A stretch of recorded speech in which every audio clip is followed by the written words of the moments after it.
Hola, bienvenidos otra vez a Historias de Sazón. Yo soy Monse. Y yo soy Sergio. Y bienvenidos sean otra vez al podcast en donde se hablan temas relacionados a comida, o más bien historias que tienen que ver con comida, con personas que estuvieron involucrados en comida, con ingredientes y cómo eso se ha relacionado con la historia global. Exacto. Muy bien, muchas gracias por sintonizar otra vez esta semana. Cuéntame, Sergito, por favor, ¿qué vas a hablar hoy? Hoy tengo un tema muy interesante. Es algo que me he preguntado por mucho tiempo y aunque hice mi investigación no pude descubrir algo que me llamaba la atención, pero hay tema. Okay. Hoy mi investigación original era sobre los ostiones. Okay. Terminó siendo un poco más sobre moluscos, ¿no? El tema principal de los ostiones específico, pero en general un poco sobre todo los moluscos. Ok, Entonces, no llegaste a... bueno. La razón por la que empecé a investigar esto era porque la verdad es, para los que no los conozcan, googleen ostión. Los ostiones son muy feos. Sí, son horrendos, son como baba. O sea, exacto. ¿Quién fue la primera persona que se le ocurrió? O sea, es de esas cosas que es así como, oh, mira, un moco, me lo voy a comer. Entonces, no pude averiguar exactamente quién fue el primero o cómo ¿Quién fue esa persona? Sí, cómo sucedió ese acercamiento a los ostiones. O sea, quién fue esa primera persona hace mucho, mucho tiempo. Esa valiente persona. Claro, pero lo que sí descubrí es que tienen una historia muy, muy rica los ostiones. O sea, realmente están cañón. Wow. Porque uno pensaría, bueno, es que sucedió una hambruna y la gente empezó a comer lo que encontró y ostiones. No, los ostiones han sido consumidos desde el principio de los tiempos. Órale, estoy intrigada. Sí, mira, vamos a comenzar. Ok. Para empezar, ¿qué son los ostiones? O los moluscos en general son bivalvos, es decir, que cuentan dos valvos placas, o sea, son de dos placas. Ok. Es decir, que tienen dos conchas y que okay. que están... Sí, okay. Existen desde hace 500 millones de años y la verdad es que evolutivamente no han cambiado mucho. Lo único que sucedió es que se hicieron más pequeños. Ok, eso es raro. Sí, bueno, toma en cuenta que antes llegaron a medir casi 1 metro y pesar 9 kilos. ¡Wow! ¿Te imaginas? Como un ostión de ese tamaño, ¿sí? Es brutal, ¿no? O sea, sí es gigantesco. O sea, de 1 metro están enormes. Sí, o sea, ahorita hay ostiones muy grandes que son muy viejos, pero nada que sea 1 metro de largo. Pues ya se los comieron todos, ¿o qué? No, bueno, poco a poco, ¿no? Y ahí te va la historia.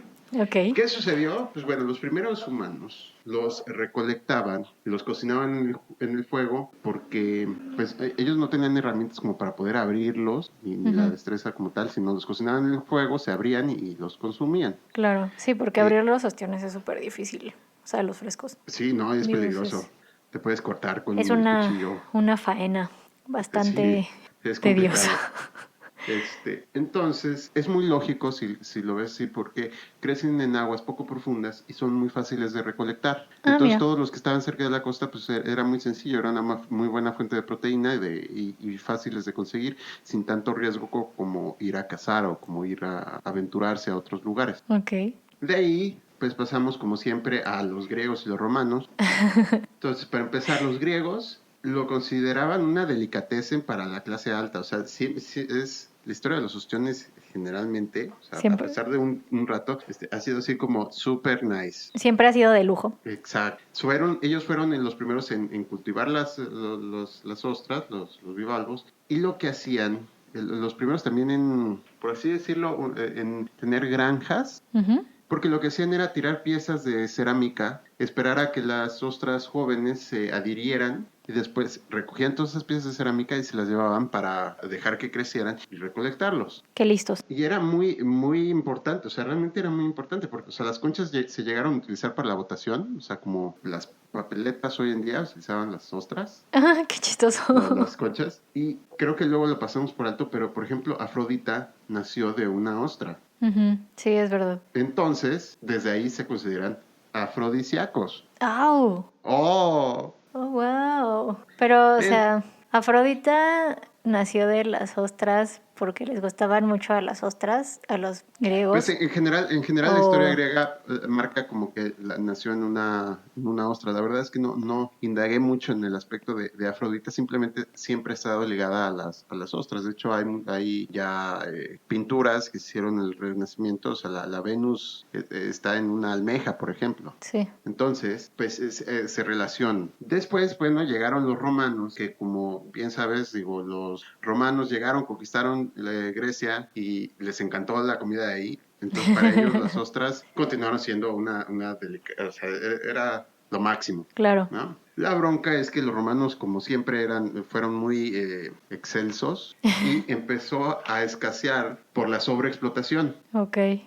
Entonces, los romanos eran como súper extras, ¿no? Sí, O sea, era un exceso absoluto. Entonces, lo que hicieron, pues muy sencillo, ¿no? Comienzan a importarlas de otros territorios, pero con lo que no contaban es que, bueno, las ostras, los bivalvos son muy delicados y transportarlos es complicadísimo porque se echan a perder muy fácil. Sí. Entonces, ya que se buscaban más y mejores maneras de transportar, no, de encontrarlo realmente, empezó una investigación, o empezaron a buscar maneras de poder cultivarlos, de hacer sus propias granjas que fueran más productivas, y muchas de las técnicas que fueron desarrollando se utilizan hasta hoy en día. Órale. Después, bueno, llegó la Edad Oscura, el Medioevo, y pues gracias a la destrucción de tantos libros y de tantas, o sea, que realmente no hay registros suficientes para poder conocer completamente la vida diaria de las personas, pues no se sabe exactamente cómo figuraron las ostras. Se cree que continuaron siendo, o sea, como para la clase alta y como que fueron muy nice, pero realmente no lo saben. Por primera vez en su vida no fue pecado. Por primera vez en su vida. Ni siquiera porque eran afrodisíacas. Pues ya sabes que todo lo que creían los romanos dijeron, eso no existe porque es pagano, entonces, ya sabes. Y aparte es comida, o sea, como era también medio sencillo poder recolectarlas, pues seguramente las siguieron consumiendo, no se perdió el hábito, solo que no se sabe como a qué medida, ¿no? Ok. Después llegó el Renacimiento, en donde continuaron siendo extremadamente populares en la clase alta, y pues la clase alta tenía a la gente que recolectaba los ostiones. La clase alta no le importaba mucho la sobreexplotación o no explotación o lo que pudiera suceder, sino ellos querían sus ostiones. Ok. Tiene sentido. Suena a algo que los ricos harían. Exactamente, la bronca era para los que lo recolectaban. Lo que logró que pues siempre se empezaron a buscar mejores maneras de recolección y empezaron a tener un mejor conocimiento de las mareas y cómo utilizarlas a su favor para poder recolectar mejor y más fácil las ostras. Eso es interesante, eso es muy interesante. Claro, permean. La alimentación no parece, pero es una de las cosas que más permean la vida.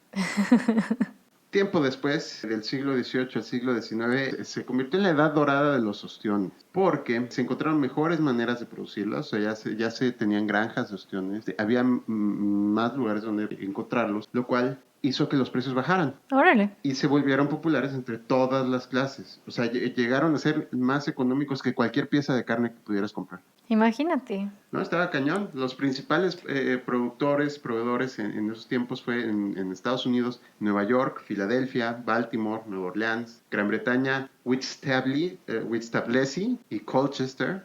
Y, o sea, eran tan populares, se utilizaban tanto que llegaron las conchas, se llegaron a utilizar para caminos, para hacer cemento, hacer fertilizante y muchos otros productos. O sea, realmente era una millones bomba. de conchas. Pues sí, salían millones de conchas porque todo el mundo estaba consumiéndolo. Estaba comiendo. Entonces, pues empezaron a utilizarlos para hacer más cosas. También en el siglo XIX lo que sucedió fue que se empezaron a abrir casas de ostiones, o sea, como oyster saloons, oyster houses, lugares donde se vendían ostiones crudos o cocidos. Okay. Gracias a tres inventos muy prácticos. Uno, el ferrocarril, que le dio más alcance. Okay. La refrigeración, que permitió que se mantuvieran frescos, y el enlatado, que permitía ya guardarlos y poder llevarlos a muchos otros lugares. Exactamente. Y eran tan populares, o sea, de verdad tan populares que se servían en puestos en la calle. Haz de cuenta que ahora, como, imagínate en Nueva York, como ahora encuentras puestos de hot dogs y pretzel, en esos tiempos eran de ostiones. Órale. O sea, en todos lados se vendían ostiones y eran parte de la dieta básica. O sea, inclusive los bares servían ostiones porque como eran muy económicos y tenían tienen este sabor como salado, pues lo servían para acompañar los tragos y la gente consumir más. No manches, que... O sea, creo que eso es ahorita impensable. Sí, o sea, no te sirven, no compras, no vas a un bar, compras una cerveza y te sirven unos ostiones para que botanees, ¿no? Sí, ¿no? Pero en esos tiempos era así, o sea, para que te imagines cómo, o sea, a qué nivel se consumían. O sea, de hecho, Órale. mira, para que te des una idea, la diferencia está, un estadounidense promedio hoy Ajá. en día come 3 ostras al año. Ok. En esta etapa consumían 600 al año. Órale. Sí, o sea, ¿Cuántas docenas a eran? ese nivel, a ese nivel. Eran 50 docenas, para que te imagines. Órale. 50 Después llegó el siglo docenas. XX.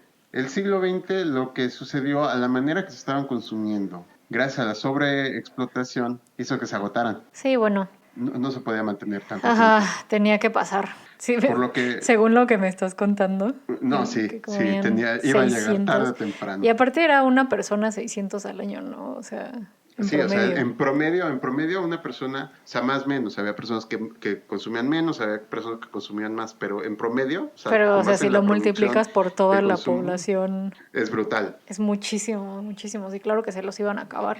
No hay animal que se Entonces, reproduzca tan rápido. no, o sea, estaba cañón.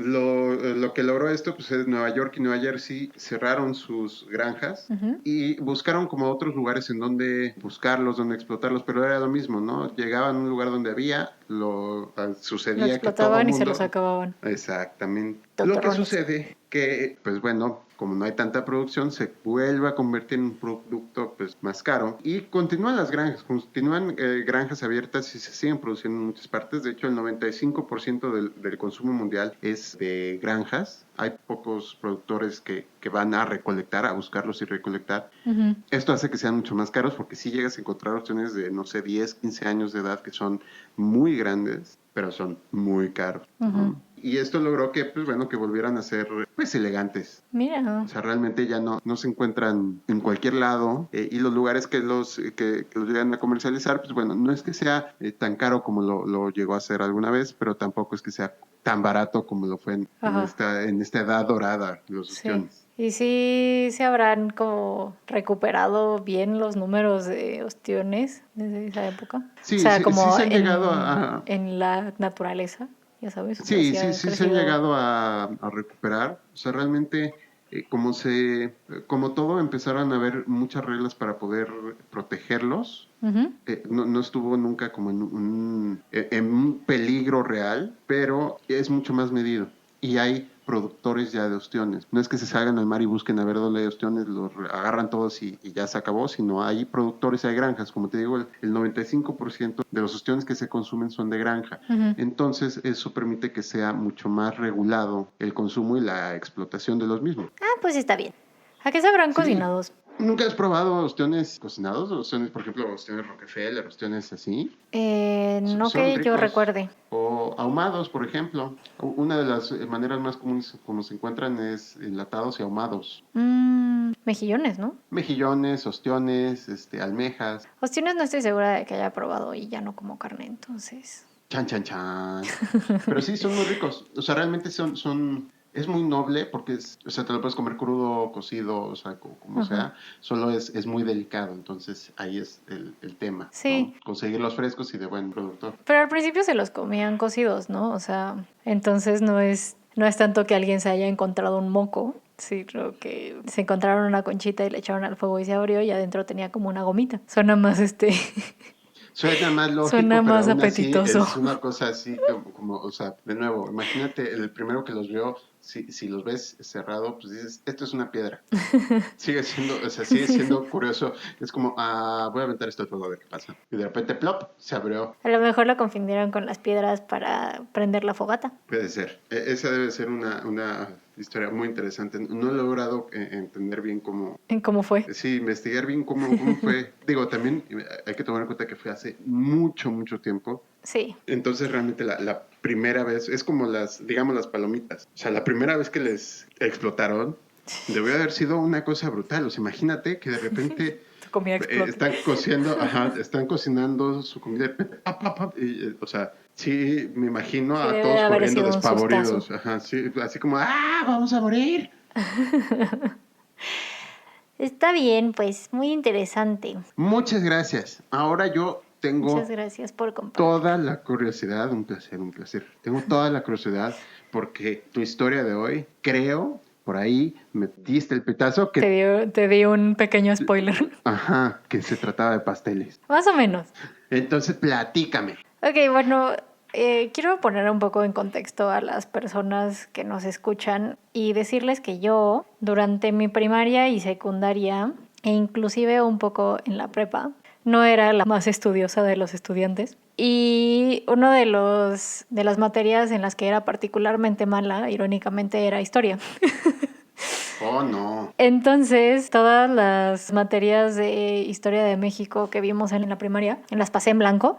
No me acuerdo de nada, absolutamente nada. Así, Oh, no. tengo hasta problemas de que confundo la independencia y la revolución de México y así. Entonces, bueno, me acordé que existe un episodio en la historia de México que se llama La Guerra de los Pasteles. Me acuerdo que cuando estaba en primaria y hablaron sobre este tema, me llamó mucho la atención el nombre, pero el nombre es lo único que recordé. La Guerra de los Pasteles. Yo siempre que hablaban de la guerra de los pasteles, literalmente, o sea, inclusive al día de hoy, yo sé que no, para nada fue así, pero yo sigo imaginándome a la gente corriendo por las calles aventándose pasteles. Sí, yo también, o sea, eso es lo que... Voy a vivir con ello. Yo creo que por eso me llamó tanto la atención el título de la guerra. O sea, la historia en sí no me llamó la atención, pero sí se me quedó grabado el nombre de la Guerra de los Pasteles. Y fue por eso, porque me imagino a gente aventándose literalmente pasteles. Y pues no fue así, para nada, pero sí es una historia muy interesante que te voy a contar ahora.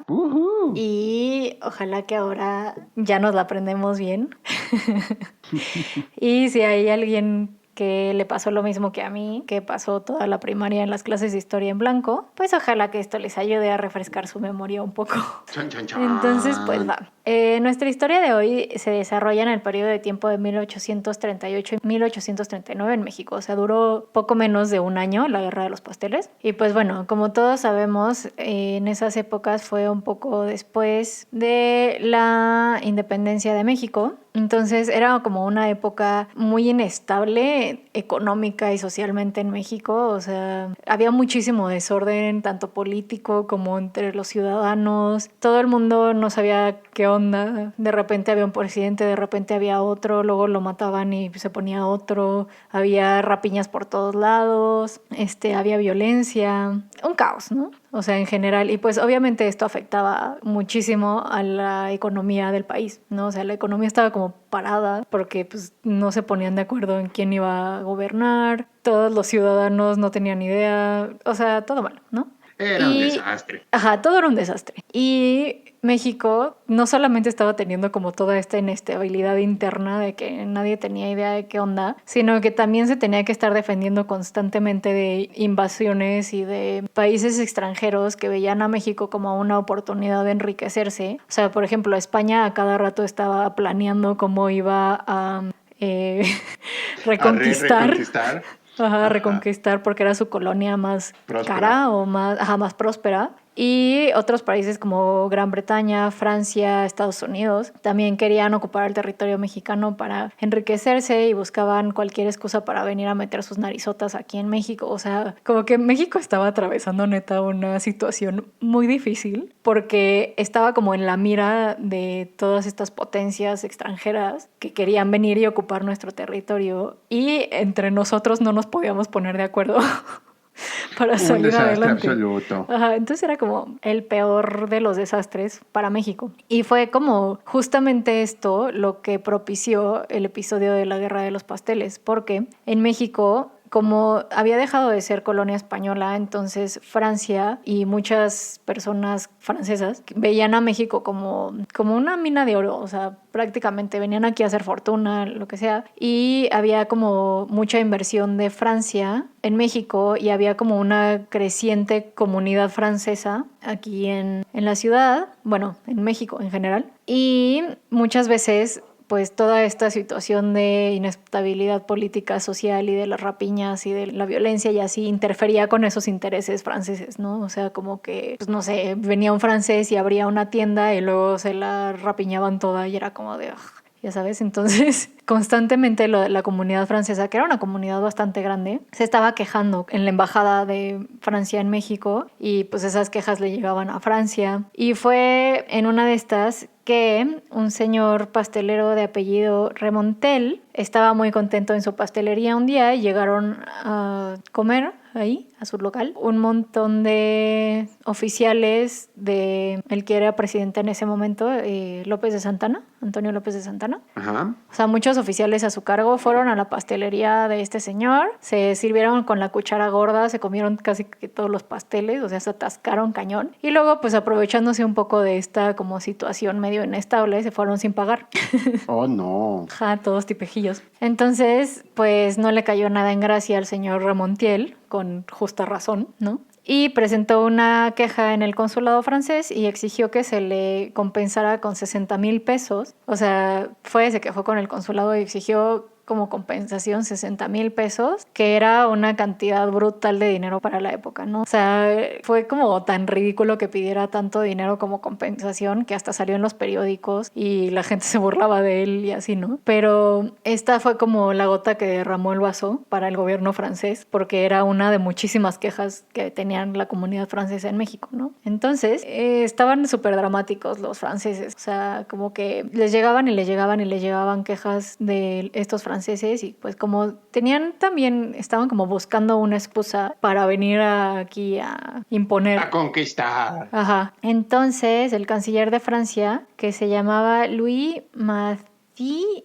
Molé, no sé cómo pronunciarlo, pero le ordenó al embajador, que era en ese momento Antoine Louis de Fody, que le diera un ultimátum al gobierno mexicano para que pagara una indemnización de 600,000 pesos para como compensar a toda su comunidad y para compensarse ellos como también. Y pues obviamente el gobierno mexicano no podía pagar eso. O sea, si no le podían pagar la compensación de 60,000 pesos al pastelero, ¿crees que iban a poder pagar 600,000 pesos? Era una burla. Así nada más de a gratis. O sea, como que el gobierno mexicano dijo como, ¿yo por qué les voy a pagar estos? O sea, si no es mi culpa que mis ciudadanos antes anden todos vueltos locos, o sea, como que no se sentían responsables y aparte la cantidad era impagable, o sea, la economía de México estaba súper en números rojos, estábamos en quiebra, nada estaba funcionando en México, entonces, pues obviamente les dijeron que no. Decidieron tomar armas. No, o sea, simplemente como que no accedieron porque también, o sea, el gobierno mexicano dijo como, mira, en primer lugar, ni es mi culpa que mis ciudadanos estén todos vueltos locos porque, o sea, ya sabes, o sea, como que el gobierno mexicano en primer lugar no se sentía responsable, ¿no? Que bueno, eso es debatible, a lo mejor y sí lo era, pero no se sentían responsables. Y en segundo lugar, pensaban que si decían como, bueno, está bien, sí tienes razón, tenemos la culpa y te vamos a pagar tus 600,000 pesos que no tenemos, entonces como que eso sentaba un precedente para que otras comunidades extranjeras en México dijeran, a mí también me destruyeron mi tienda, ya sabes. Para que todo el mundo quisiera hacerlo su domingo. Ajá. Entonces, pues básicamente los dejaron en visto, ya sabes, o sea, como que ni les contestaron, los ignoraron por completo, fue como de, sí, güey. Les dieron el avión. Ajá, les dieron el avión cañón, ¿no? Entonces, bueno, esa fue como la primera, ¿no? La segunda fue que en 1837 en México fusilaron a un pirata francés. O sea, como que capturaron a este criminal que era francés, lo fusilaron en México y entonces Francia se ofendió todavía más. Y en 1838 fue cuando finalmente Francia mandó una flota de barcos para sitiar el puerto de Veracruz y nuevamente mandaron un ultimátum al gobierno mexicano con una carta súper prepotente que decía como nosotros hemos sido tan buenos con ustedes y así es como nos pagan. Queremos que nos firmen este tratado comercial porque nosotros, que somos lo máximo, y les estamos dando la oportunidad, ya sabes, o sea, como una carta súper prepotente. Oh, no. En donde querían que México firmara un tratado comercial en donde salía ganando de todas, porque se quitaban impuestos, se daban como prioridad en el comercio, o sea, todo mal. Y les dieron hasta el 15 de abril al gobierno mexicano para contestar, ¿no? Y les dijeron como, si no nos contestan y nos firman nuestro tratado de comercio para el 15 de abril, entonces nos vamos a ver en la penosa necesidad de usar la fuerza. Y bueno, la respuesta de México fue dejarlos en visto otra vez. Porque... Ok, no me asustas. Sí, o sea, no, y es que el presidente de esa época, que ahora era Anastasio Bustamante, te digo que a cada rato estaban cambiando de presidente, dijo que no iban a negociar con ellos mientras estuvieran aquí invadiendo la costa de Veracruz. O sea, fue como, no vamos a negociar con terroristas, ¿sabes? O sea, entonces los ignoraron. Y gracias a esa como respuesta mexicana que fue como de, no vamos a estar aguantando tus tonterías, ya sabes, se como que... Ahorita no tengo tiempo para estas cosas. Sí, pero gracias a como esa respuesta, en México se empezó como a formar un sentimiento nacionalista de sí, nosotros nos vamos a defender en contra de la amenaza francesa, y como que ya se estaba como empezando a unir un poco el pueblo, ¿no? Entonces eso era Siempre bueno. sucede eso. Siempre Ajá. es así como, nos estamos peleando entre nosotros, pero de repente llega alguien extranjero y es como, no, no, no, no, no. Sí, no, tú no te metes Sí. en esta O sea, pelea. yo soy el único que le puede decir tanto al helado, tú no. Ajá, sí. Entonces, como que, y como ya se estaba formando este sentimiento nacionalista entre los ciudadanos, entonces como que eso presionaba al gobierno para no dar su brazo a torcer, ¿no? O sea, como que ya les dio el orgullo nacional y entonces fue como de, no, ¿cómo nos vamos a dejar? Y así, ¿no? Entonces, el 16 de abril, como México ignoró su carta del tratado ese comercial, se declaró el cese de las relaciones entre México y Francia y que iban a bloquear todos los puertos de México, aunque solo bloquearon Veracruz. O sea, ya sabes, ¿no? Los franceses declararon que iban a bloquear todos los puertos comerciales de México y todo esto y, o sea, nada más estaban sitiando uno de los puertos de México, que era Veracruz. Y se quedaron ahí por 7 meses, estaban evitando todo el comercio y México igual no dio su brazo a torcer porque, o sea, a pesar de que sí le estaba afectando muchísimo ese bloqueo porque Veracruz es como el puerto más importante de México. O sea, era el único que estaban bloqueando, pero sí es el más importante. O bueno, era. Sí, claro. Entonces, igual no se dejaron, ¿no? O sea, fue como empezaron a meter sus mercancías por otros lados, por Estados Unidos, por contrabando o lo que sea. Y entonces, pues no le funcionó la estrategia a los franceses. Y como no les estaba funcionando, Francia decidió cambiar de comandante por un oficial llamado Charles Baudin, o Baudin, no sé cómo se pronuncia, que era veterano de las guerras napoleónicas, o sea que era bien belicoso. Y para noviembre Francia empezó a bombardear el fuerte de Ulúa y pues México no estaba preparado para que lo bombardearan, ¿no? La fortaleza quedó destrozada, hubo varias muertes y los franceses se declararon a sí mismos ganadores de la guerra. Izaron la bandera francesa en el puerto, toda la cosa, y los gobernantes locales de Veracruz, como que cuando los empezaron a atacar y así, pues sí firmaron como el tratado comercial que querían y les dieron como la victoria a los franceses y así. Ajá. Pero esto obviamente hizo que el gobierno mexicano, o sea, de aquí del centro de la República, pues se pusiera del peor humor. Así Esto que... no es correcto. Ajá, sí, no. Inmediatamente ordenaron que se fueran todos los franceses del país y mandaron ahora sí al ejército a Veracruz. Lo primero que hicieron fue mandar como jefe de operaciones a Antonio López de Santana, el expresidente. Ajá. Y él lo primero que hizo cuando llegó a Veracruz fue decirle a los franceses que el acuerdo comercial que te firmaron con los gobernantes locales, no vale, ¿sí? Ese no cuenta. No cuenta, ¿ok? Porque yo no lo aprobé, el presidente no lo aprobó, entonces no vale, nos da igual lo que quieras, lo que hayas dicho. Y pues corrieron a todos los franceses de México. Total que, o sea, un pleitazo. Oh, no.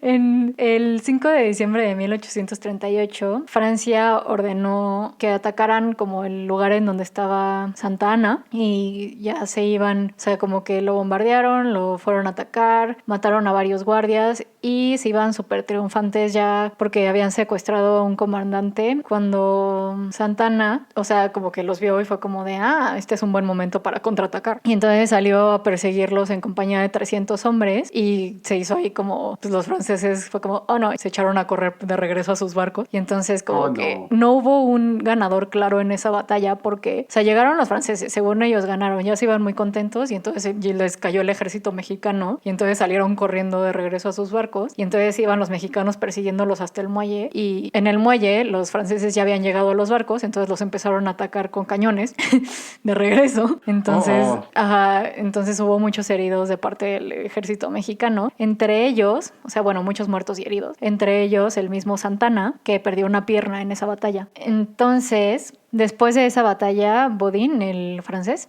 Baudin, volvió a ordenar que bombardearan el fuerte y Santana y sus hombres tuvieron que como correr porque ya estaba todo destruido de por sí, entonces se tuvieron que refugiar en otro pueblo cerca de ahí. Y bueno, en estas estaban en este pleitazo. Ajá. Que les estaba costando mucho dinero a los mexicanos y le estaba costando también mucho dinero a los franceses, porque ponte tú que sí había habido, antes de que se empezaran como a bombardear, había habido como intentos de reconciliación, pero llegaban los franceses y era como de, pues ya no queremos 600,000 pesos, ahora queremos 800,000. Y los mexicanos eran como de, no, o sea, estás tontísimo, o sea, por supuesto que no, ¿sabes? Entonces como que no se llegaba a un acuerdo. ¿Qué te pasa, limosnero y con garrote? Ajá, sí, no, o sea, no, y además los mexicanos decían, o sea, en primer lugar, ¿para qué te tengo que pagar 600,000 pesos? No entiendo. Pero le estaba costando mucho dinero a la economía, a la fragilísima economía mexicana, y le estaba también costando mucho dinero a los franceses, pero no solamente les estaba costando dinero a estas dos naciones, sino que también estaban interfiriendo con los acuerdos comerciales que México tenía con otros países, entre ellos Gran Bretaña, que un buen día se hartó de esta situación y entonces mandó a su flota de guerra con 11 barcos equipados con 370 cañones para obligar a Francia a negociar la paz. O sea, fue como que le cayó el ejército británico a Francia y fue como de, ya te vas a poner en orden. Un estate quieto. Sí. Entonces a Francia no le quedó de otra más que negociar la paz con México. Empezaron las negociaciones en 1839 con los ingleses como mediadores y del lado francés estaba Charles Baudin y del lado mexicano estaba el ministro de Relaciones Exteriores de la época, Manuel Eduardo de Gorostiza, y el expresidente Guadalupe Victoria, ¿no? Y el 9 de marzo firmaron un tratado de paz súper ventajoso para Francia porque les concedieron casi todas sus exigencias. México les tuvo que anular los préstamos forzosos y pagar una indemnización de 600,000 pesos a cambio de que Francia dejara el puerto de Ulúa en paz, y las dos como que en negociando se consideraban mutuamente el trato de nación más favorecida, o sea que tenían como prioridad en el comercio. Claro. Y empezaron entonces sí a hacer negociaciones para un tratado de comercio formal ese día. Y pues así es como se llegó a la paz finalmente con la guerra de los pasteles. Pero México pues, obviamente estaba en quiebra, entonces no pudo pagar la deuda de 600,000 pesos. Y esto eventualmente sirvió como excusa para que Francia volviera a invadir México en el futuro. Pero esa ya es otra historia. Otra historia. Entonces esa fue la historia de la guerra de los pasteles, que fue una completa necedad de parte de todos los países involucrados. Fue una bronca. Sí, fue un pleitazo, pero de orgullos más que nada, ¿no? O sea, como que no... Súper necios los dos. O sea, Francia, ¿qué tenía que andar haciendo aquí? Y ya, esa fue la historia. Pues creo que todos, ¿no? Sí estuvo cañón. Estuvo muy padre. Gracias por recordarnos la historia de la guerra de los pasteles. Sí, mientras la estaba investigando, sí fue como de, no manches, ¿por qué esto no me llamó la atención cuando era niña? O sea, está súper... ¿Cuál es la palabra que estoy buscando? Inverosímil. O sea, es como súper absurda. Es una guerra súper absurda. Pero es correcto. En su momento no me llamó de la los atención. pleitos que había en ese momento. Sí. Pero estuvo padre, estuvo entretenida, la verdad. Éxito verdadero. Bueno, a mí me lo Y pareció. al final nadie ganó. Sí, al final nadie ganó. Francia medio ganó. O sea... Medio ganó y quiso invadir de nuevo México y después no, y ya saben. Sí, o sea, como que los pobres mexicanos estaban en un desorden tremendo y lo último que necesitaban era que Francia viniera a estacionarse aquí 7 meses. Pero bueno, no se puede cambiar el pasado. Es correcto, solo podemos voltear hacia enfrente. Pero estuvo muy padre la historia de hoy. Muchas gracias, Monse. No, muchas gracias a ti por escucharme y a ustedes también. Y a todos los que nos escuchan. Y con esto Nos damos despedimos. por finalizado. Un placer y nos vemos en la próxima. Nos vemos la próxima semana. Muchas gracias. Adiós.